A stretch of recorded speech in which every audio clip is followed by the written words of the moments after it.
seguidor, aprendiz, alumno, son las palabras que definen a un discípulo cristiano. Radio Bea abre el salón de clases y tiene listos los escritorios para que los discípulos se sienten y con su Biblia en mano y su libreta de notas para apuntar, comencemos el programa El Discipulado. Nuestro propósito es aprender de la palabra para que luego usted pueda enseñar a otras personas. Ahora, vámonos con el equipo de producción porque ellos están listos para presentar el Discipulado. ¡Bienvenidos!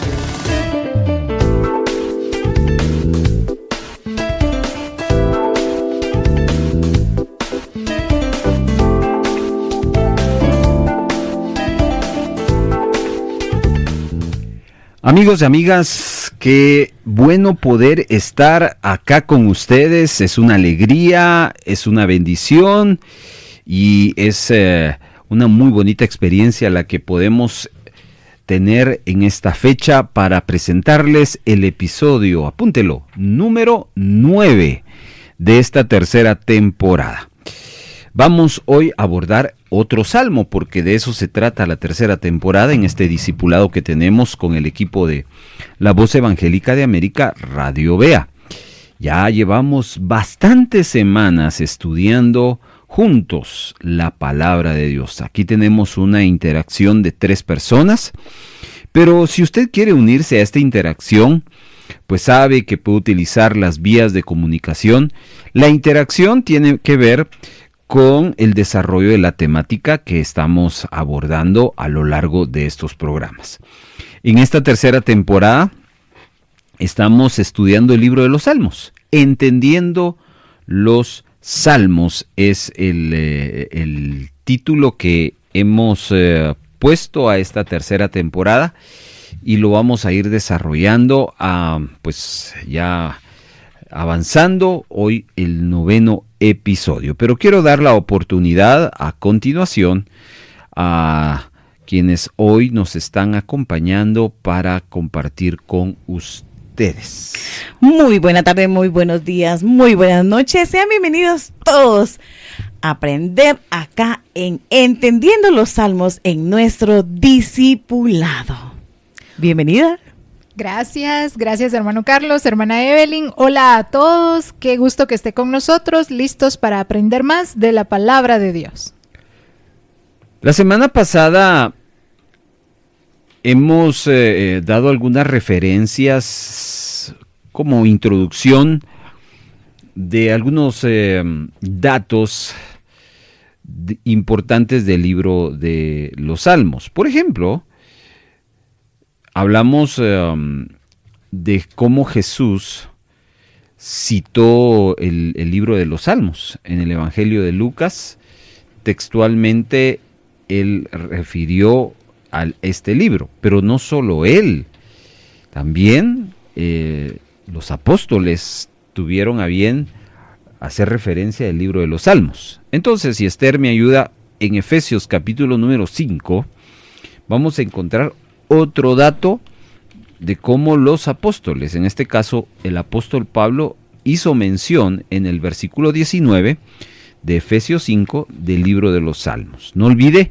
que en el hebreo salmo es traducido de la palabra hebrea tehilim, que significa alabanza. Escuche lo que dice Efesios 5:19. Hablando entre vosotros con salmos, con himnos y cánticos espirituales, cantando y alabando al Señor en vuestros corazones. Acá el apóstol Pablo cita el libro de los Salmos. Pablo está literalmente refiriéndose al tehilim, a los tehilims, que son las alabanzas bíblicas que constan de 150 salmos. No olvide que el libro de los Salmos no solo contiene alabanzas, dentro de su contenido también hay poesía, hay oraciones y hay recordatorios de experiencias que se volvieron cantos más adelante. Bueno, Vamos a irnos a un pequeño corte y le pido que si usted va a participar con nosotros, vaya, busque su Biblia y la tenga lista en el Salmo número 3. Ese es el Salmo el cual vamos a estar trabajando en esta fecha con el equipo de la Voz Evangélica de América, Radio Vea. Vamos y regresamos. Un simpatizante del Evangelio carga su Biblia pero no la usa. En cambio, un discípulo la lleva en su corazón y la practica. Está escuchando El Discipulado. 8 versos que contiene el Salmo número 3. Y vamos a pedirle a nuestras compañeras que desarrollen una lectura. Vamos a empezar con Esther, los primeros 2 versos y los subsiguientes 2 va Evelyn a desarrollarlo en la versión Reina y Valera hasta que completemos el Salmo número 3. Salmo de David cuando huía de delante de Absalón su hijo. Es una oración matutina de confianza en Dios. Oh Jehová, cuánto se han multiplicado mis adversarios. Muchos son los que se levantan contra mí. Muchos son los que dicen de mí, no hay para él salvación en Dios. Mas tú, Jehová, eres escudo alrededor de mí, mi gloria y el que levanta mi cabeza. Con mi voz clamé a Jehová, y él me respondió desde su monte santo. Yo me acosté y dormí, y desperté, porque Jehová me sustentaba. No temeré a 10 millares de gente que pusieren sitio contra mí. Levántate, Jehová, sálvame, Dios mío, porque tú heriste a todos mis enemigos en la mejilla. Los dientes de los perversos quebrantaste. La salvación es de Jehová. Sobre tu pueblo sea tu bendición.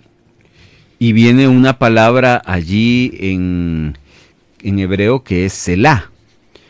Al final vamos a explicar esta palabra que aparece en 3 ocasiones a lo largo del capítulo 3 de los Salmos. Quiero decirles que una vez más nos topamos con un Salmo de David. Les prometemos que en el episodio número 10 vamos a escoger un salmo que no sea de David para ir desarrollando otras perspectivas y experiencias. No olvide que los salmos no solo fueron escritos por David o inspirados por David. También está Moisés, Salomón, está Asaf, está Coré y los hijos de Coré. Y hay varios salmos que están detallados como anónimos. Pues hemos ido a lo largo de estos episodios viendo salmos de David y hoy nos topamos con uno. Bien. Como hemos dicho, aquí nosotros el Señor nos regaló en la Biblia la referencia textual. Pero este es un canto. Desconocemos en qué ritmo, desconocemos en qué armonía y melodía lo interpretaban en los tiempos que lo utilizaron.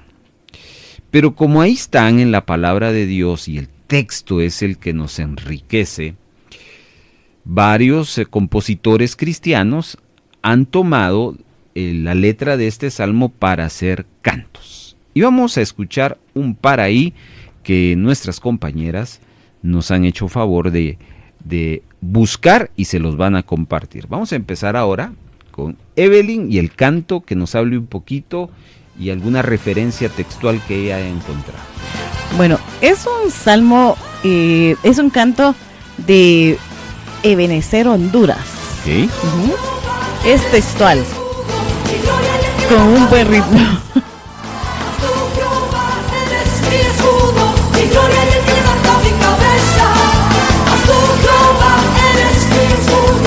Con todo están cantando el verso 3, ¿verdad?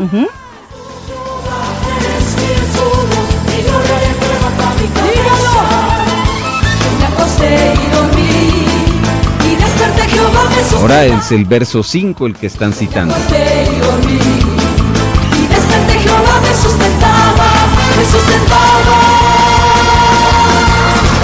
temeré a 10 millares de gentes que pusieran sin Ahora es el verso 6. No temeré a 10 millares de gentes. Bien. Gracias. Gracias, Evelyn. Bueno, esta es una versión, creo que la más popular en lo personal. Sé que hay otras versiones, pero yo conocí del Salmo 3 escuchando este canto. Es decir, sé que lo interpreta Palabra en Acción, sé que lo interpreta Verbo Music y otros más. No sabía que Ebenezer Honduras lo había sacado de esa manera. Pero es otra, ahí es una forma de echar mano de la letra de estos salmos que nos bendicen. Pero también ahora vamos a dar paso a otra versión. Vamos a ver qué tenemos ahí, nos comparte Esther. Bueno, nos vamos al ayer, con Palabra en Acción. Y aquí sí, literalmente, citan todo el Salmo casi. Aquí es el verso 1. Enemigos, muchos se levantan contra mí. Ahora verso 2. Muchos son los que dicen de mí. No hay para él salvación en Dios. El coro es el 3. Mas tú, Jehová, eres mi escudo, mi gloria y el que levanta mi cabeza. Lo repiten. Mas tú, Jehová, eres mi escudo, mi gloria y el que levanta mi cabeza. Ahora viene el 4. Mi voz clame a Jehová, y él me oyó desde su monte santo. Verso 5. Yo me acosté y dormí, y desperté y Jehová me sustenta. Bueno, ahí está otra versión que usted puede averiguar, también puede hacer el ejercicio. ¿Qué otros cantos habrán compuesto basados en el Salmo 3? Probablemente, y si usted nos quiere decir, miren, escuchen esta versión o de tal cantante, de tal grupo, sería muy especial. Salmo 3 entonces es otra fuente de música cristiana, la cual pues todavía en este tiempo utilizamos. Ese es el canto. Pero este canto tiene, o mejor dicho, este salmo tiene una historia, tiene una razón, y a continuación vamos a detallarlo, pero antes vamos a ir a otro pequeñísimo corte. Un simpatizante del Evangelio vive de sus emociones. Un discípulo de Cristo vive de convicciones. Está escuchando El Discipulado. Vamos a la historia del Salmo número 3. Tiene, déjenme ver, 4 referencias que están fuera del libro de los Salmos. Vamos a la primera. Este salmo nace de un evento en la vida de David. Vamos a 2 Samuel con Esther, capítulo número 12. Y después le voy a pedir a Evelyn que nos ayude con 2 Samuel, capítulo número 15. En 2 Samuel 12, del verso 7 al 12, hay una declaración del quien aquel entonces era profeta en Israel, llamado Natán. Esto ya lo hicimos como referencia cuando estuvimos estudiando el Salmo 51. ¿Recuerda usted que David pecó? Cometió serios pecados, muy escandalosos, porque todos los pecados son graves delante de Dios. Escandalosos es la diferencia. ¿Por qué escandaloso? Ahí mismo creo que va a decir algo el profeta. Por ejemplo, no solo cometió adulterio, se metió con la mujer de uno de sus soldados. Luego cometió asesinato. Y tercero, confabuló una historia que quiso que la gente creyera. Diría yo, un cuarto error de David en ese contexto es utilizar su poder para hacer errar a otros, porque, como dice aquel dicho, mandado no es culpado, dicen, ¿verdad? Pero al final puso a otros a mentir, ¿ya? Dios lo confronta. Y en la confrontación le dice lo que va a leer la hermana Esther en 2 Samuel 12, del 7 al 12. Y ahí está el origen uno de los orígenes del Salmo 3. Entonces dijo Natán a David: Tú eres aquel hombre. Así ha dicho Jehová, Dios de Israel: Yo te ungí por rey sobre Israel, y te libré de la mano de Saúl, y te di la casa de tu señor y las mujeres de tu señor en tu seno. Además te di la casa de Israel y de Judá. Y si esto fuera poco, te habría añadido mucho más. ¿Por qué pues tuviste en poco la palabra de Jehová, haciendo lo malo delante de sus ojos? A Urías Heteo heriste a espada, y tomaste por mujer a su mujer, y a él lo mataste con la espada de los hijos de Amón. Por lo cual ahora no se apartará jamás de tu casa la espada, por cuanto me menospreciaste, y tomaste la mujer de Urías Heteo para que fuese tu mujer. Así ha dicho Jehová. Pongan atención a esto que va a leer. He aquí yo haré levantar el mal sobre ti de tu misma casa. Paremos ahí. Noten, y le voy a pedir que repita esta frase. Esta es clave para entender este y otros salmos más. Escuchen. Así ha dicho Jehová: He aquí yo haré levantar el mal sobre ti de tu misma casa, y tomaré tus mujeres delante de tus ojos, y las daré a tu prójimo, el cual yacerá con tus mujeres a la vista del sol, porque tú lo hiciste en secreto, mas yo haré esto delante de todo Israel y a pleno sol. Ahí está. Ese es el juicio de Dios. El juicio de Dios es uno de los tantos. Voy a provocar que en tu familia surjan conflictos. ¿Se ha preguntado usted por qué tantos conflictos en un hogar? Bueno, si se lo preguntamos a David, ¿qué nos diría él? La respuesta de David es: por su adulterio, por su pecado. Fue un juicio de un pecado que cometió. Entonces note que aquí vale la pena recordar algo bien, que es bonito, pero a la vez es feo. Y es que Dios perdona el pecado, pero Dios no libra las consecuencias que trae el pecado. Porque esa es una ley. La ley de la siembra y la cosecha. Si usted sembró cosas malas, no espere cosas buenas. Para que en usted surjan cosas buenas, debemos de sembrar cosas buenas. David sembró engaño, David sembró muchas cosas. Y entonces el Señor le anuncia: a partir de ahora, en tu casa van a surgir muchos conflictos. ¿De qué estaba hablando Dios? El Salmo 3 nos va a relatar lo que David sentía cuando empezaron a surgir esos conflictos. Y luego, ¿se recuerdan que mencioné hace unos segundos de lo escandaloso que fue el pecado, ¿verdad? Pero así también fue el juicio. Tú lo hiciste a escondidas, pero yo voy a hacerlo en público. Entonces la gente va a ver, en este caso, ¿qué va a haber? Va a haber las disensiones que van a surgir en tu familia.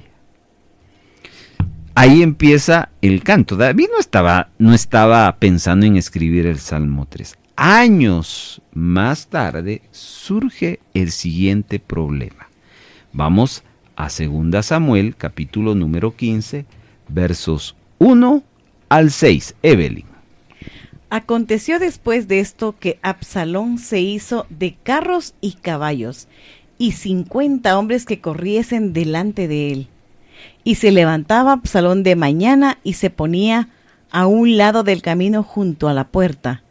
Y a cualquiera que tenía pleito y venía a él a juicio, al rey a juicio, Absalón le llamaba y le decía: ¿de qué ciudad eres? Y él respondía: tu siervo es de una de las tribus de Israel. Entonces Absalón le decía: mira, tus palabras son buenas y justas, mas no tienes quien te oiga de parte del rey. Y decía Absalón: ¿quién me pusiera por juez en la tierra para que viniesen a mí todos los que tienen pleito o negocio, que yo les haría justicia? Y acontecía que cuando alguno se acercaba para inclinarse a él, él extendía la mano y lo tomaba y lo besaba. De esta manera hacía con todos los israelitas que venían al rey a juicio. Y así robaba Absalón el corazón de los de Israel. Bien, ¿quién es ese Absalón? Era uno de los hijos del rey David. ¿Qué quería Absalón? La descripción de estos 6 versos que acaba de leer nuestra hermana Evelyn es cómo sutilmente Absalón empezó, y lo dice el profeta en su descripción en el verso 6, empezó a ganarse el corazón del pueblo. Ahora, el detalle está que en ese momento el rey se llamaba David. Uh-huh. Lo correcto era que cuando llegaban los conciudadanos a buscar a Absalón, Absalón debía de remitirlo con el rey. ¿Pero qué hacía Absalón? Absalón decía: a ver, contame tus problemas. Y entonces empezaba él a escucharlos. Y Absalón, entre comillas, los consolaba, los animaba, les ayudaba. Uh-huh. ¿Pero qué estaba provocando Absalón? Lo que estaba provocando es que los conciudadanos de Israel, en vez de ver a David como su rey, como su líder, ellos empezaron a verlo a él, él es Absalón, como su líder. En otras palabras, como decimos aquí en Guatemala, Absalón le empezó a mover la silla a su papá. Absalón quería el poder, pero él empezó a buscarlo a su manera. En una sola palabra, Absalón estaba trabajando una traición a su padre. Y aquí esta es una palabra muy fuerte. Traición. ¿Lo han traicionado alguna vez a usted, hermano? ¿Qué siente una persona al ser traicionada? Bueno, que lo traicione su compañero o su compañera es doloroso. Que lo traicione su vecino o su vecina, tal vez. Pero que lo traicione su propio hijo, su propia hija, su propia sangre, eso sí es otro nivel. Solo los que han experimentado esos caminos podrán testificar cuánto dolor es ser traicionado por alguien que uno ama. Y Absalón empezó a hacerlo. Empezó a hacerlo en chiquitito. ¿Cómo? En vez de decirle a sus conciudadanos: miren, no es conmigo el asunto, vayan con el rey, él tiene sus consejeros. Él los empezó a recibir, a escuchar. Y bueno, ahí empieza a surgir el sentimiento que va a tener David para escribir este Salmo número 3. A grandes rasgos, Absalón logra su objetivo. Logra dividir el reino de Israel. Una gran parte se van con Absalón. Una pequeña parte se van con David.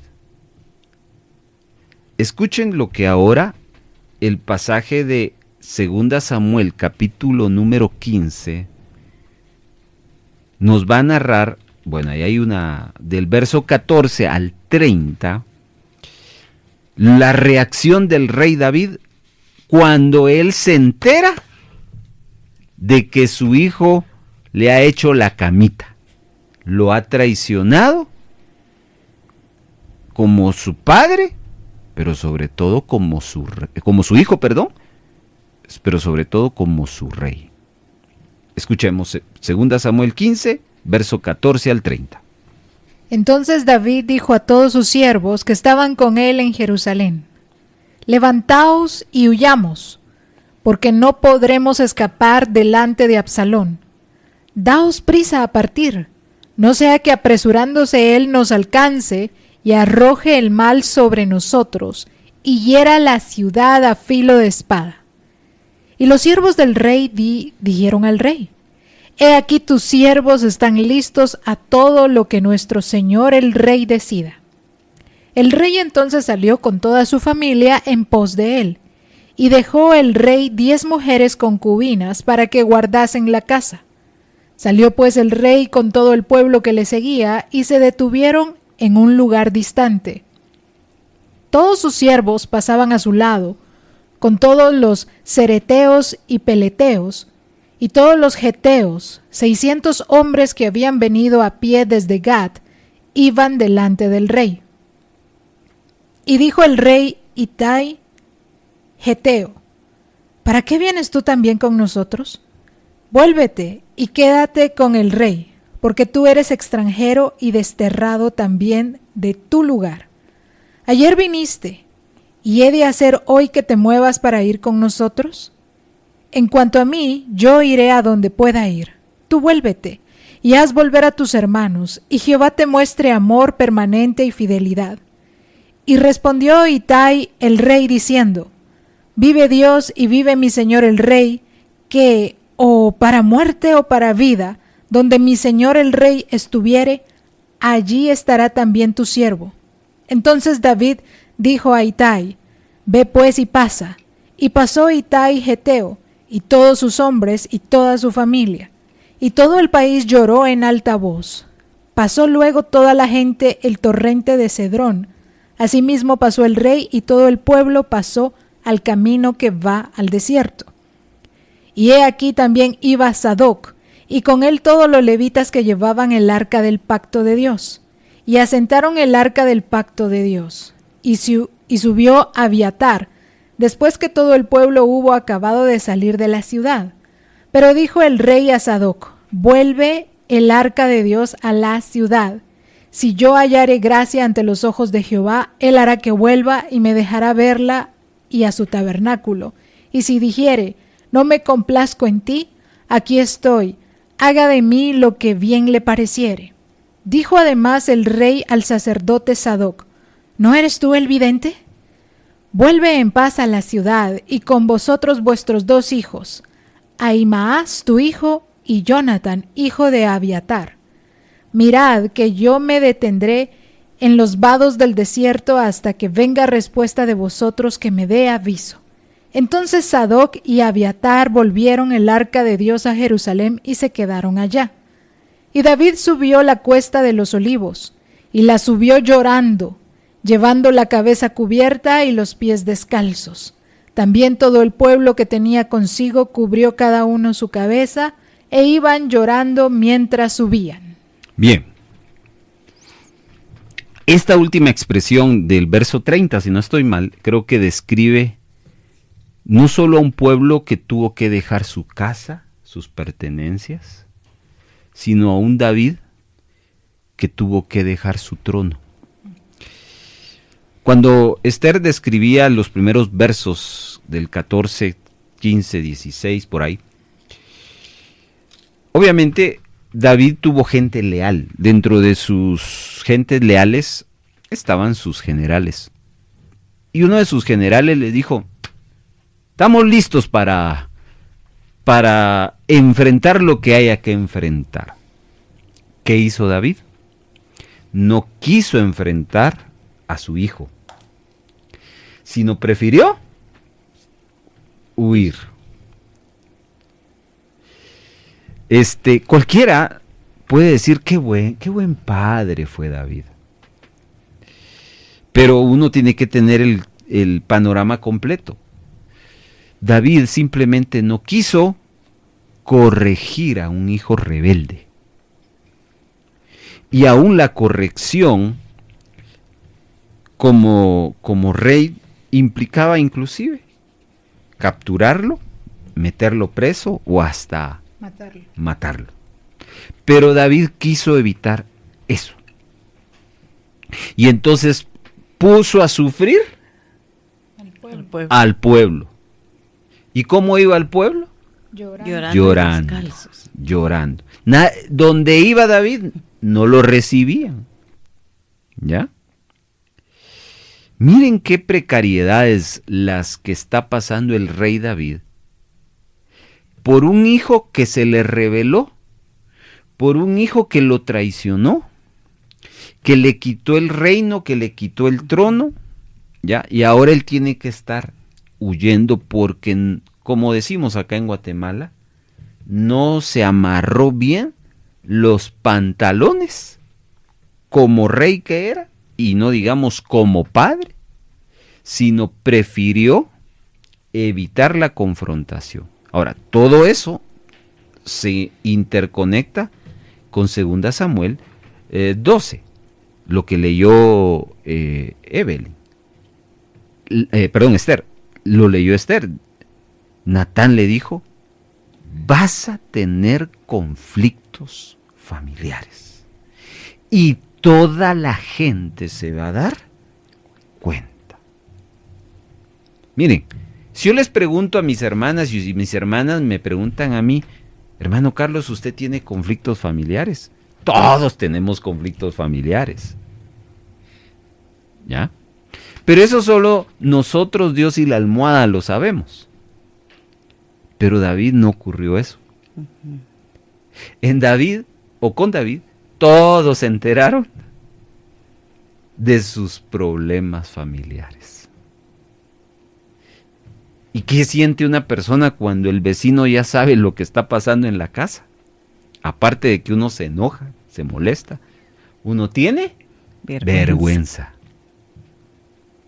No solo la tristeza de haber sido traicionado, no solo la pena de haber puesto, valga la redundancia, en pena a otras personas, sino la vergüenza de soportar cómo me están viendo. Ve, ahí va el rey, pobrecito. Ve, lo traicionó su propio hijo. El desenlace, y antes de que aterricemos en el Salmo 3, está el segundo libro de Samuel, capítulo 16, versículo 14.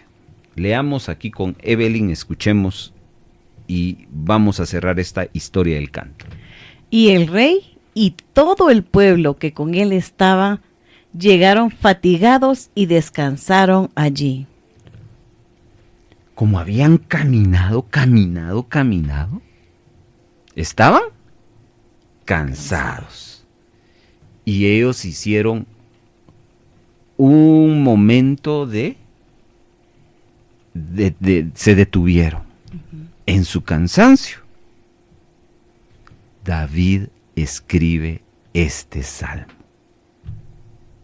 Y vamos a ir a una pausa. Y cuando regresemos, estamos listos ahora para entender las palabras de David en el Salmo número 3. Regresamos al discipulado. En la ley de la siembra y la cosecha es el principio de la semilla para el que siembra. Recordemos que las semillas tienen que ver con acciones, con bendiciones materiales, con palabra de fe. Dios promete dar semilla al que siembra. Dice el libro de Isaías capítulo 55, verso 10. Porque como desciende de los cielos la lluvia y la nieve, y no vuelve allá, sino que riega la tierra y la hace germinar y producir, y da semilla al que siembra y pan al que come.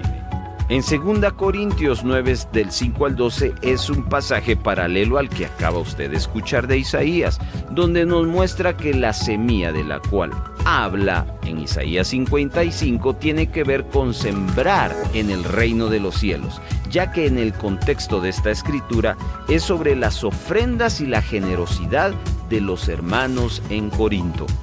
Muchos no reciben más semillas de bendición material porque no son buenos sembradores en la obra del Señor. Dependiendo de la aptitud del sembrador, la semilla que Dios pondrá en su mano será su cosecha. El camino más corto para alcanzar las bendiciones materiales es sembrando generosamente de lo que ya tenemos. Y no olvide que la buena semilla siempre fructificará, por eso siembra.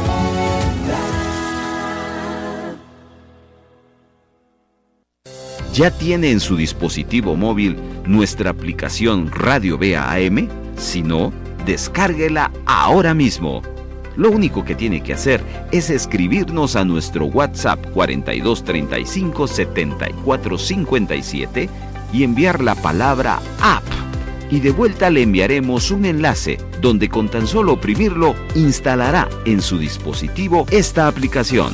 No espere, hágalo ahora mismo. Mande la palabra app al 4235 7457 y comience a disfrutar la experiencia de la aplicación de Radio Vea AM.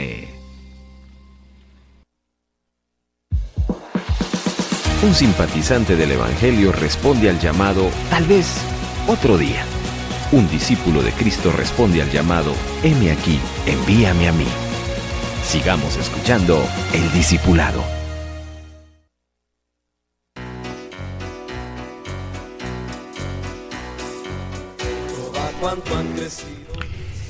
Gracias por ser parte de este discipulado. Quisiera escuchar las apreciaciones aquí de nuestras hermanas en relación a esa historia del canto, porque algo les ha de haber impactado, dejado, reflexionado.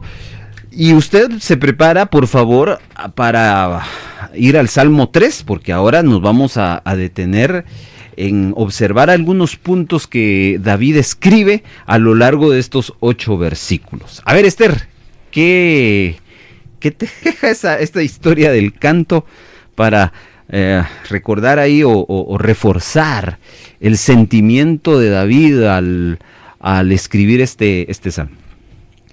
Lo que me impacta es que David sabía que él había cometido un error y su error estaba él enfrentando las consecuencias, pero él confiaba en Dios y sabía que Dios lo había perdonado, como lo estudiamos en el Salmo 51, y que a pesar de su error y las consecuencias que tenía su error y que él tenía que enfrentarlas, Dios siempre iba a estar con él.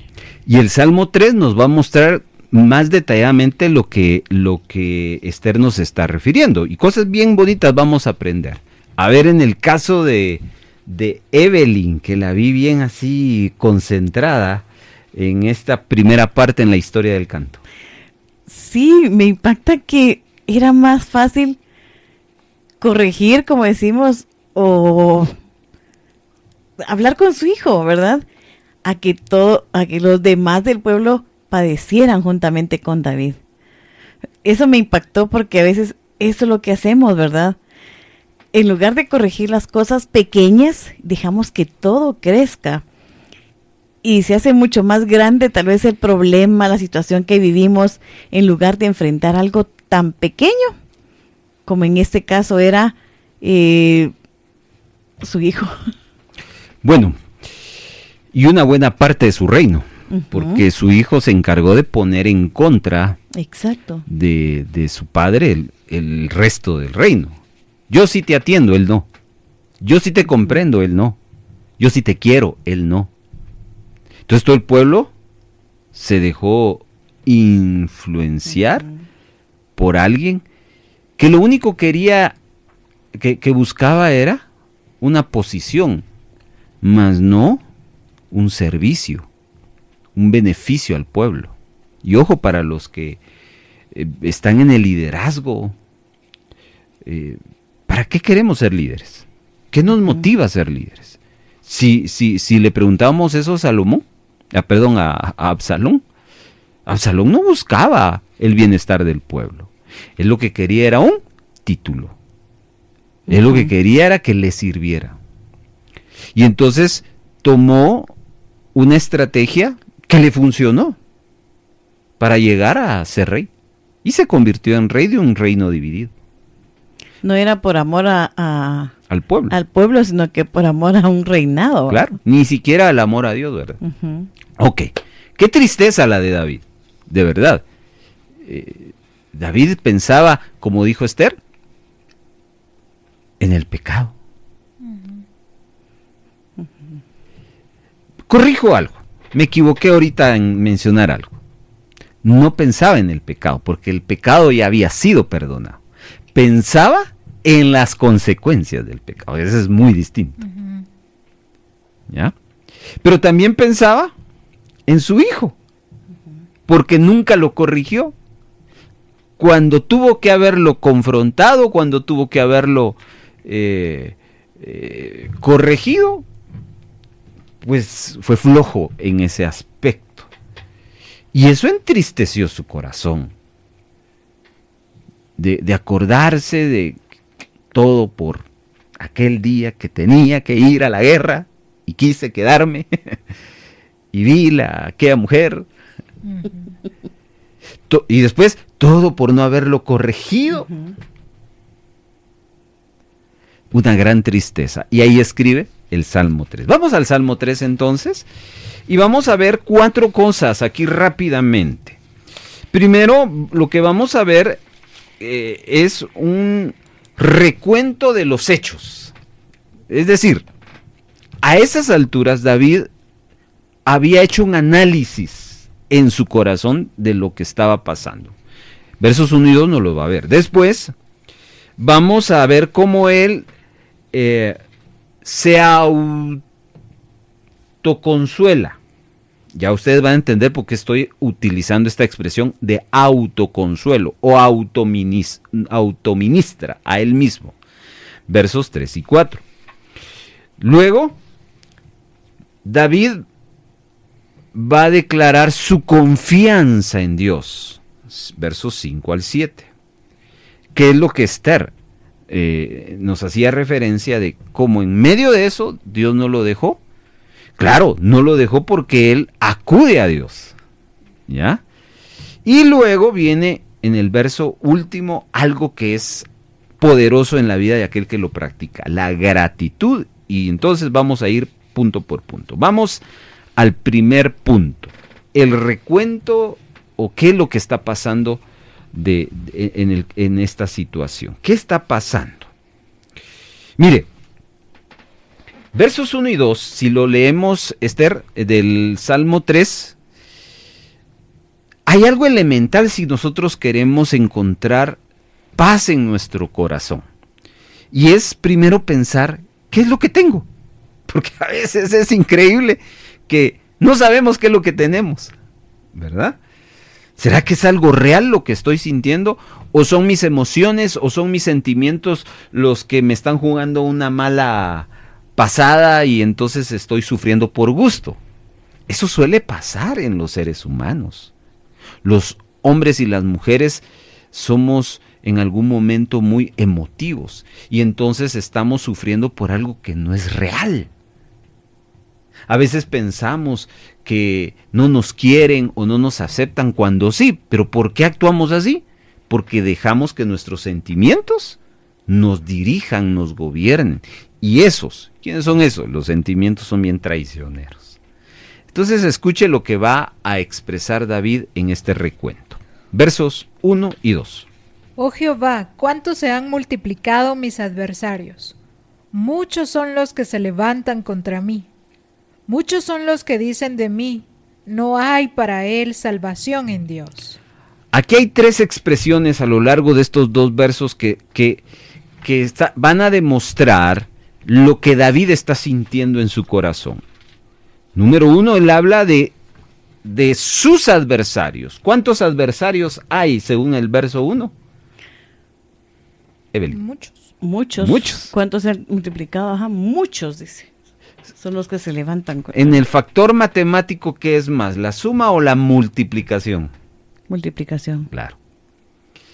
Significa que David está sintiendo que sus enemigos se le han acrecentado. Ahora, ¿se recuerdan del salmo anterior que hablábamos de Saúl,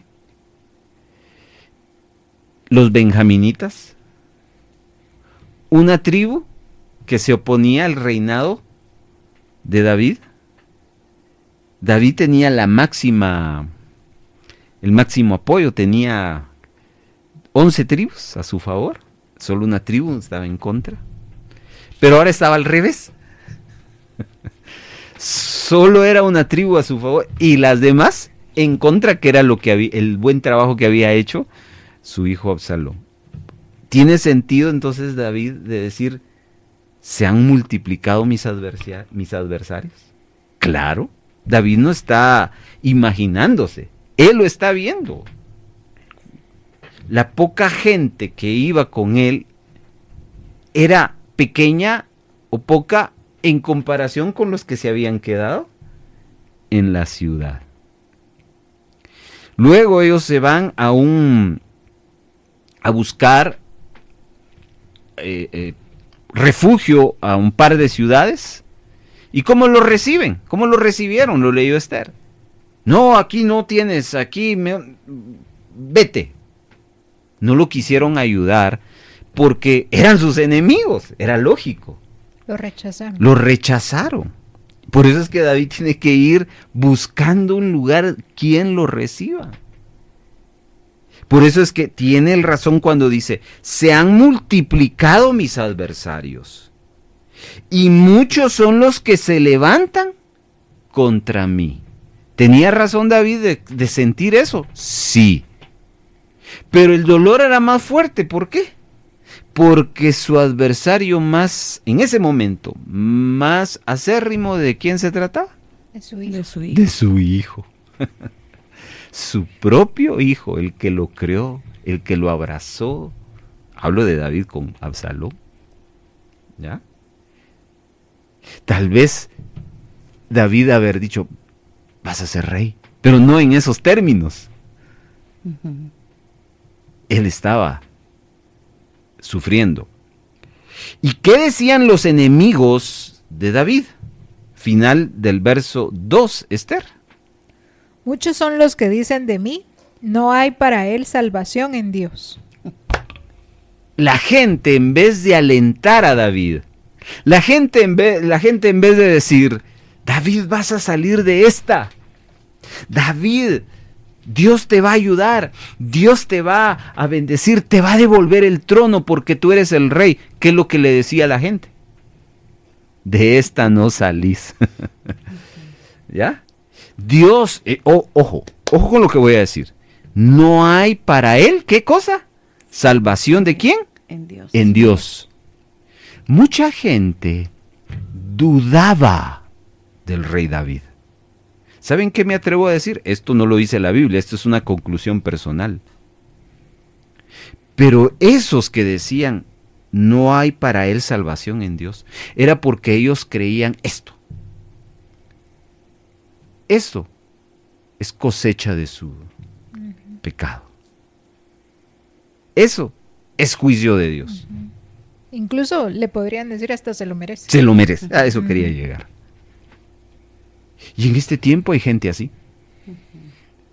Por eso es que lo que menos uno tiene que hacer en momentos, no en momentos difíciles, en todo momento, es no pongamos nuestra esperanza en las voces de los hombres.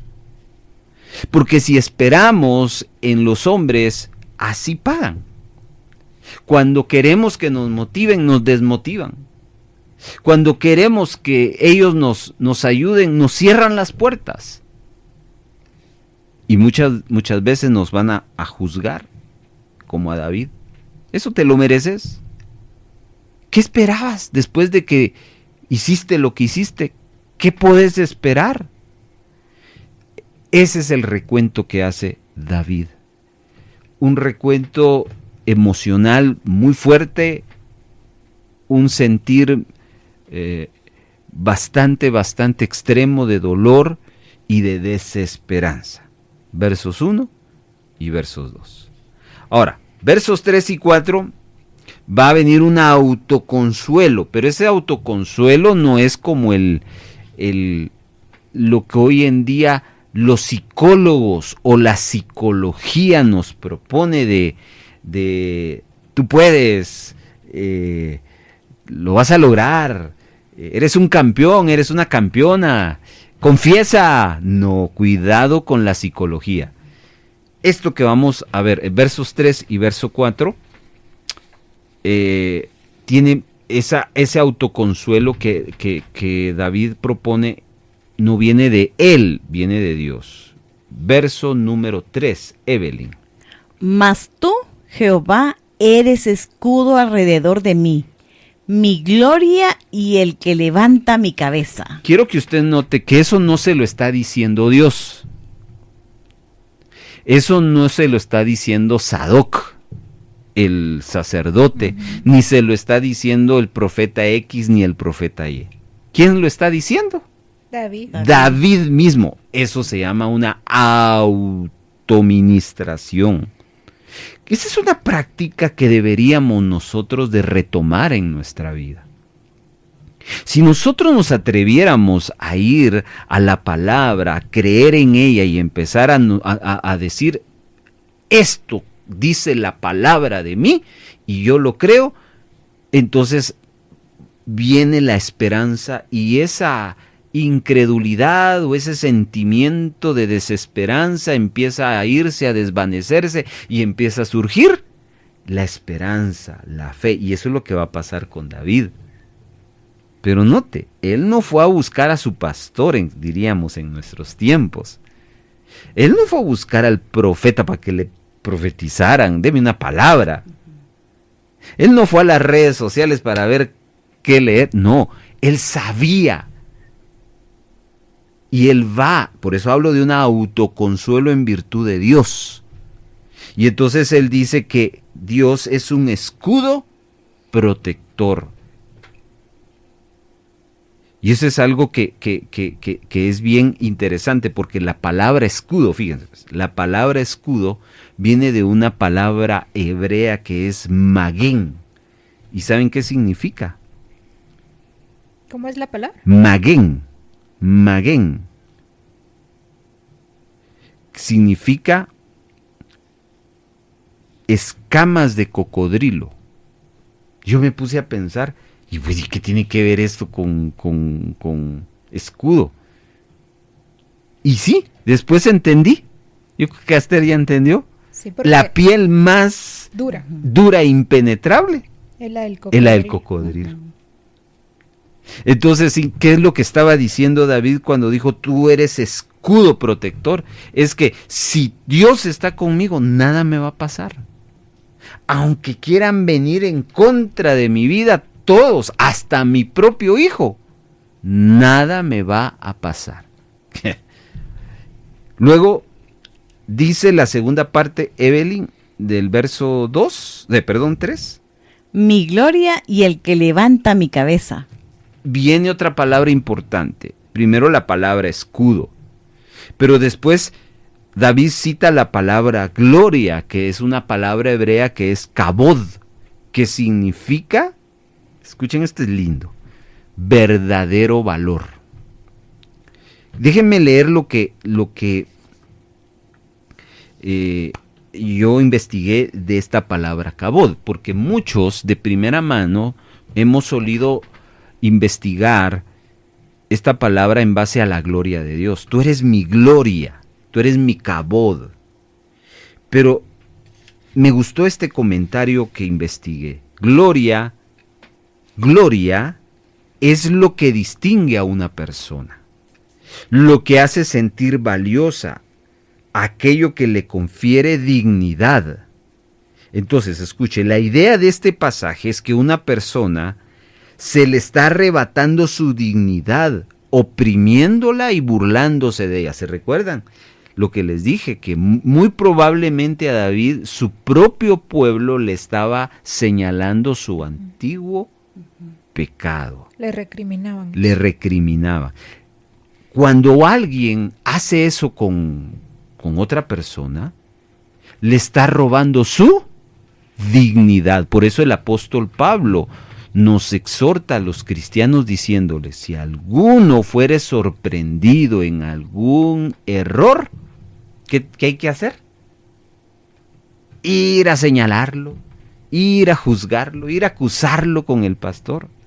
No, ayúdenlo, restáurenlo, dice el apóstol en Gálatas 5. Considerándote a ti mismo. No vaya a ser que tú seas el próximo. ¿Ya? Entonces a David lo señalaron, a David lo juzgaron y prejuzgaron mal. De tal manera que la dignidad del rey David había sido pisoteada. Pero él vino y no pensó en su dignidad. Él vino, pensó en la gloria de Dios. Yo tengo el respaldo tuyo. Tú eres mi gloria, tú eres mi cabod. Entonces, ¿qué es lo que está diciendo? Escuche esto. Tú eres el quien le da valor a mi vida. Ay, qué bonito eso. Si entendiéramos eso más y más en nosotros, ¿sabe qué pasaría, hermano? No estaríamos llenos de complejos ni de temores. Pero a veces buscamos la aprobación de los hombres y menos la aprobación de Dios. Nos gusta quedar bien con las personas y no nos gusta quedar bien con Dios. David dijo, tú eres el que me da dignidad. Es decir, me importa lo que tú pienses de mí, Dios, que lo que la gente piense de mí. Porque tú eres mi cabod, tú eres mi gloria, el que levanta, dice, mi cabeza. Así que ese es el autoconsuelo que David está proclamando. Luego, verso 4, Esther, hay un par de expresiones ahí que vamos a ver. Con mi voz clamé a Jehová, y él me respondió desde su monte santo. Aquí David hace una práctica clave de los cristianos. Los cristianos debemos aprender a clamar auxilio por Dios. Con mi voz clamé a Jehová. ¿A quién acudió David en ese momento de cansancio en su alma, en sus emociones y físico? Porque habían caminado mucho, habían viajado mucho y ya no sabían para dónde ir. Con mi voz clamé a Jehová. Yo le hago una pregunta elemental. ¿Qué hacemos nosotros cuando ahorita nos mandan una noticia dura, difícil? Podemos hacer varias de tantas. A. Exploto en mi emoción. Esa es reacción. B. Acudo a mi consejero. C. Tomo decisiones. D. Oro al Señor. ¿Con cuál se identifica usted? No con cuál quisiera ser usted. No, ¿con cuál se identifica usted? Yo diría con toda honestidad que son muy pocos los que practican la opción D. Generalmente cuando viene una aflicción a nuestra vida, reaccionamos, explotamos, actuamos, decidimos, hablamos. Otros pues van a buscar a alguien para contarle, para descargarse. Y otros ni hacen lo uno ni lo otro, simplemente se levantan y actúan y deciden sobre su vida. Pero David busca la presencia del Señor en oración y levanta un clamor. Pide ayuda, pide auxilio. Por eso dice, con mi voz, no puse. Y esto es lo que voy a decir, no se me vayan a ofender, por favor. Lo digo con todo respeto, pero es necesario que lo diga. No puse a otros a orar por mi problema. Yo mismo oré por mi problema. Hermano, entonces es malo llamar a la oración pastoral y no estoy diciendo eso. Lo que le estoy diciendo es de que David buscó al Señor y él se presentó delante de él. No puso a los sacerdotes a interceder por él. Él mismo llevó su angustia, llevó su desafío a la misma presencia del Señor. Por eso dice, con mi voz clamé. Y esto es maravilloso. ¿Qué pasó cuando él clamó? Esther. Y él me respondió desde su monte santo. Ay, hermanos, es que cuánto vamos a entender que la oración nunca se queda en el aire, hombre. Las oraciones Dios las responde. Las oraciones Dios las responde. Y David oró y Dios le respondió. Ahora, ojo, es importante aclarar que esta respuesta no fue instantánea, por lo menos en el completo panorama de su problema. Porque no a los 5 minutos David ya estaba en Jerusalén y sentado en su trono, no. Pero por lo menos, y digo por lo menos, y no le quiero quitar el mérito a ese por lo menos, pero por lo menos cuando él terminó de orar, era un hombre diferente. Él dijo, no, Dios tiene el control, Dios va a solucionar este asunto. Tomó fuerzas. Exactamente. Vamos a una pequeña pausa y al regresar nos quedan 2 puntos más que vamos a abordar en el cierre de este Salmo número 3. Un simpatizante del Evangelio se desanima fácilmente. En cambio, un discípulo de Jesucristo persevera hasta el fin. Sigamos aprendiendo en el discipulado. Bueno, ánimo en esta tarde si usted está pasando por un caso similar al de David en el Salmo 3. Póngase a orar. Allí, haga una pausa en su actividad, póngase a orar. Váyase al baño, póngase a orar. Y después regrese a trabajar, por supuesto. Y usted tendrá otro aire. Bueno, vimos entonces cómo David se autoministró, se autoconsoló, pero basado en Dios, no basado en su autosuficiencia. 2 puntos más y cerramos este capítulo 3. Ahora veamos los resultados que David obtiene y el verso 5 y el verso al 7 nos lo registra. A ver, verso 5, Evelyn. Yo me acosté y dormí y desperté porque Jehová me sustentaba. Qué bonito este hombre. ¿Cómo estaba David antes del Salmo 3? Llorando y cansado. Hermanas, ¿a ustedes les ha pasado? Seguramente a mí me pasa. Seguramente les ha pasado que a veces uno no logra concebir el sueño. Cuando hay una pena fuerte, el sueño se le va a uno. Ya. Ahí está uno, dando vueltas en la cama. Se levanta, se toma su tecito, se va, ora, pero vuelve otra vez. Porque realmente nos obsesionamos con el tema del problema que tenemos. Seguramente a usted le ha pasado en más de alguna oportunidad. No se preocupe si le ha pasado, es natural. Lo que no es natural es quedarnos así. ¿Cuántas noches no había dormido David? hasta que en el verso 4 lo leímos, clamó al Señor y el Señor le respondió. ¿Cuál fue su respuesta primaria? Le puso paz. Entonces, cuando el Señor le puso paz en su corazón, ¿qué pudo hacer, Evelyn?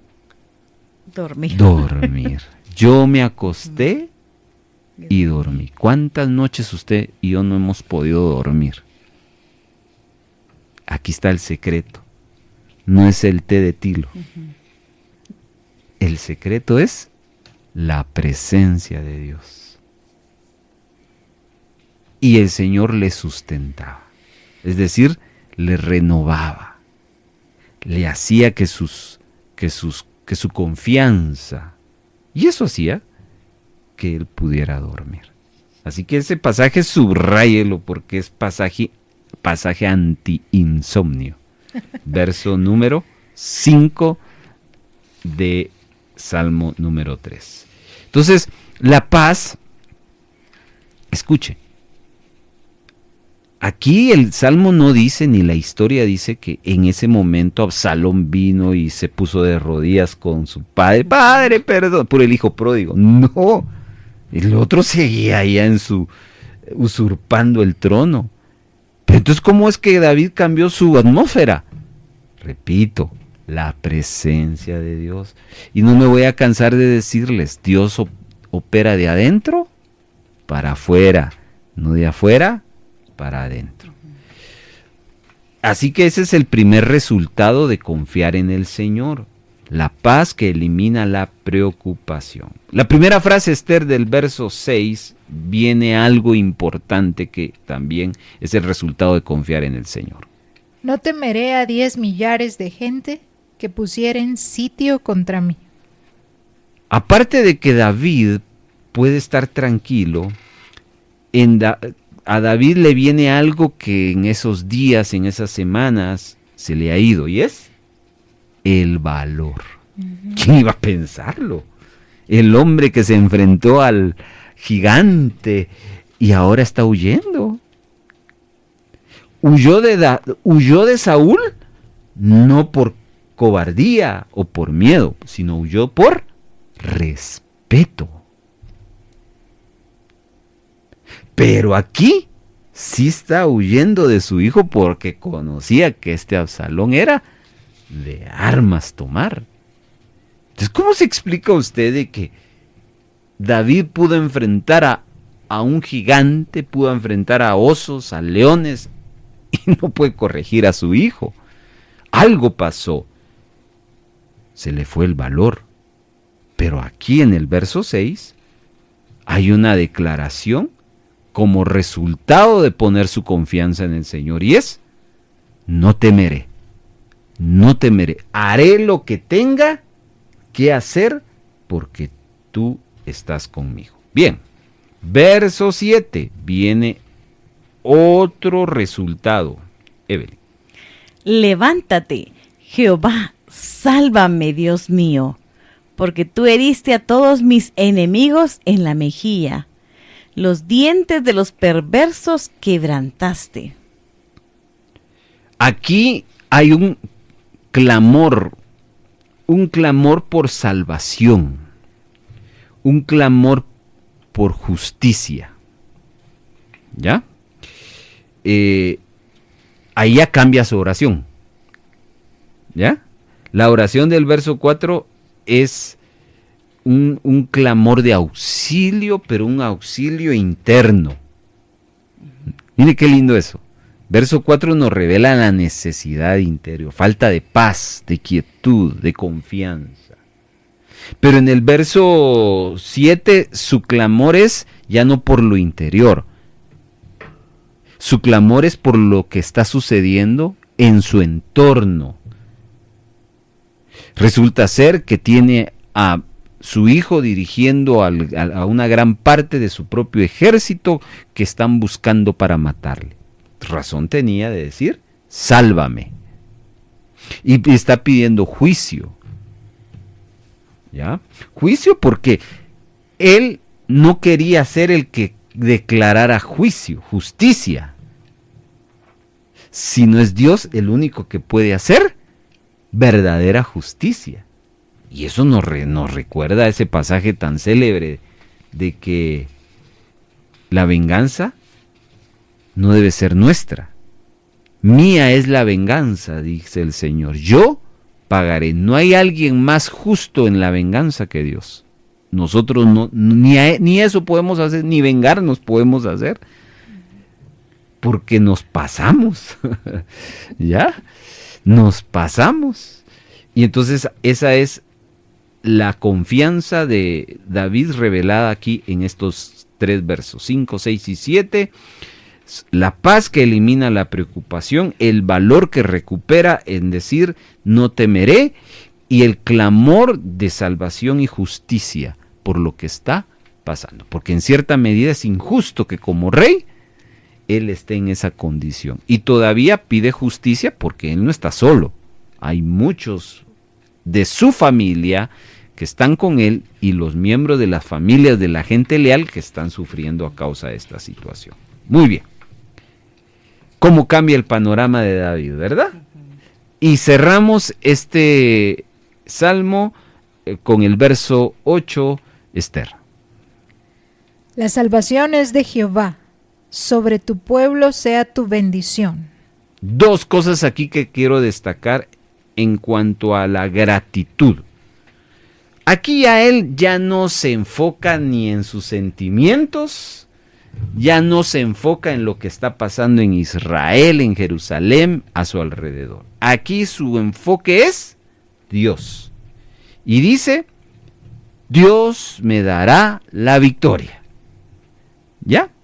Mire, eso es lo que el cristiano debe de practicar ante sus diferentes circunstancias. Usted y yo no podemos hacer nada, pero Dios sí puede hacer todo. Entonces su victoria no está en sus planes, en sus estrategias. Su victoria está en Dios. Dios sí puede hacer que lo imposible se vuelva posible. Entonces David en esa expresión de gratitud le está atribuyendo a Dios la victoria. David dice, yo no sé qué hacer, tú sí sabes qué hacer. Yo no sé actuar, tú sí vas a actuar. Mía no será la victoria, tuya será la victoria. Y luego viene algo que es bien importante. Bendición, no para él. ¿Para quién? Para su pueblo. Porque al final el problema de que un grupo está en favor de uno y otro en favor de otro, al final es el pueblo de Dios. Tanto los del lado del hijo como el lado de él. Es el pueblo de Dios. Entonces el anhelo de David es volver a ver unido al pueblo. Y por eso David dice y expresa, bendice a tu pueblo. Quiero cerrar explicándoles la palabra hebrea que aparece ahí 3 veces. Selah. S-E-L-A-H. Selah. Hay varias interpretaciones, pero vamos al significado de esta palabra. Es una palabra hebrea que significa pausa para reflexionar. Pausa para reflexionar. Aquí está, los eruditos teólogos han determinado que esta palabra tenía 2 ideas. Unos dicen que esta es una palabra que era para el músico o los músicos. Cuando ustedes escuchan una canción generalmente está estructurada con una introducción. Esa introducción es musical. Luego se le adhiere la primera estrofa. Luego viene el coro, que es el que más se repite y es el más intenso. Luego, si hay una segunda estrofa, baja la intensidad. Y unos músicos acostumbran a hacer lo que se conoce como puente musical. ¿Qué es ese puente musical? Es ese momento donde ya no vamos a escuchar la voz del cantante, la letra del canto, sino damos paso a un espacio de un solo. Algunos lo hacen con guitarra, otros lo hacen con trompeta, otros lo hacen con saxofón. Y después retoman ya sea la estrofa o ya sea el coro para luego cerrar con el final de la canción. Entonces, cuando en los salmos se lee Selah, algunos lo interpretan de esa manera, musicalmente. Un momento de música. ¿Me explico? Pausa y reflexión. Entonces ahí aprovechaban los músicos para hacer un espacio de música y el pueblo meditaba. Pero ¿qué pasa cuando no había música, sino solo había una aclamación verbal? Siempre era necesaria hacer la reflexión. Es decir, el pasaje dice, oh Jehová, cuánto... léemelo tú, Evelyn, que lo tienes ahí. Oh Jehová, cuánto se han multiplicado mis adversarios. Muchos son los que se levantan contra mí. Muchos son los que dicen de mí, no hay para él salvación en Dios. Y ahí Selah. viene el Selah. Significa que ahí el pueblo tenía que ya no seguir leyendo o repitiendo lo que seguía, sino tenían que pensar en esas 4 frases de los 2 versículos. Digamos que era como un momento instrumental para reflexionar. En su caso sí había música. Y si no había, porque los salmos, no olviden que los salmos no siempre eran musicales, habían oraciones, poemas. Entonces cuando aparecía esa referencia de Selah, lo que buscaba el escritor, la inspiración era, detente un momento y reflexiona en lo que acabas de decir. O lo que estás leyendo. Lo que estás leyendo. Y eso es increíble, hermanos, porque si en la vida nosotros practicáramos el Selah, pero no, el mundo nos pone así, miren. No me lo están viendo, pero están oyendo, ¿eh? Estoy moviendo el dedito como ya tenemos que terminar. Ya viene lo siguiente. Y entonces uno está afanado, y no hacemos la pausa. Esas pausas son necesarias en la vida.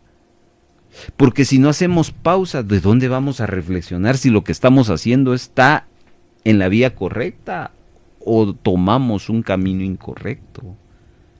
Entonces, estructuralmente, el Selah servía para los israelitas entender que había que parar para reflexionar. Si era un momento de música o si no había música, pero sí era un momento para pensar en las palabras que habían estado considerando. Selah. Pero para nosotros debería de existir un Selah. Selah es, ¿por qué me están pasando a mí las cosas? ¿Por qué no me están saliendo bien las cosas? A veces es necesario hacernos esas preguntas, ese Selah, esa reflexión de una vida que no para, que sigue, pero el Señor nos dice, haz una pausa y reflexiona. ¿Qué está pasando? Hablando de pausa, nos vamos a ir a una pausa y al regresar, las conclusiones de este programa. Un simpatizante del Evangelio carga su Biblia pero no la usa. En cambio, un discípulo la lleva en su corazón y la practica. Está escuchando El Discipulado. Queremos agradecer a quienes se reportan.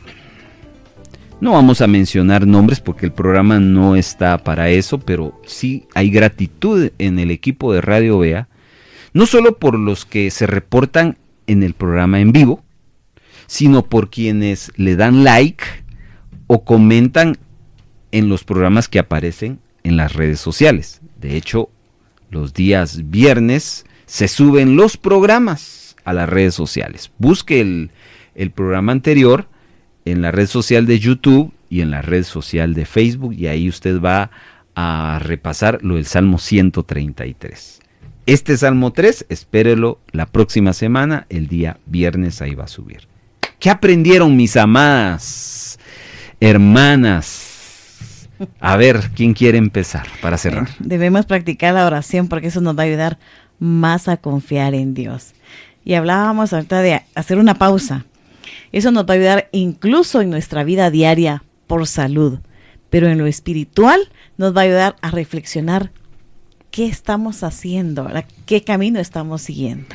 Gracias, Evelyn. No cabe duda que a Evelyn le tocó el verso 4. Con mi voz clamé a Jehová y él me respondió.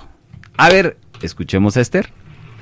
Bueno, hay tanto que aprender y creo que cada uno de nosotros y de los oyentes en algún momento nos enfrentamos a situaciones así, pero hoy aprendemos que tenemos que analizar nuestro caminar, autoministrarnos. Eso es algo nuevo que hoy aprendimos. Casi no, como decía hermano Carlos, hacemos eso.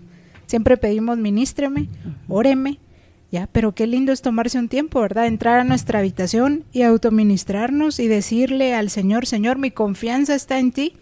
Y también un tiempo de gratitud, porque a veces no solo se trata de pedir y pedir, sino que hacer una pausa, un selah, y darle gracias al Señor por su amor.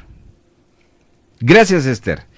A ella le impactó el verso 3 y el verso 4, que ahí fue esa autoministración, y el selah que pues yo también he aprendido. Hermanos, en el próximo episodio nos vamos a ir a otro salmo que no sea de David, prometido, porque vamos a explorar otra expresión de tantas que hay. Pero esto va a ser en el episodio número 10, el cual usted está invitado. Saludos a todos, que Dios les bendiga. Esta fue una presentación del equipo de producción de Radio Bea.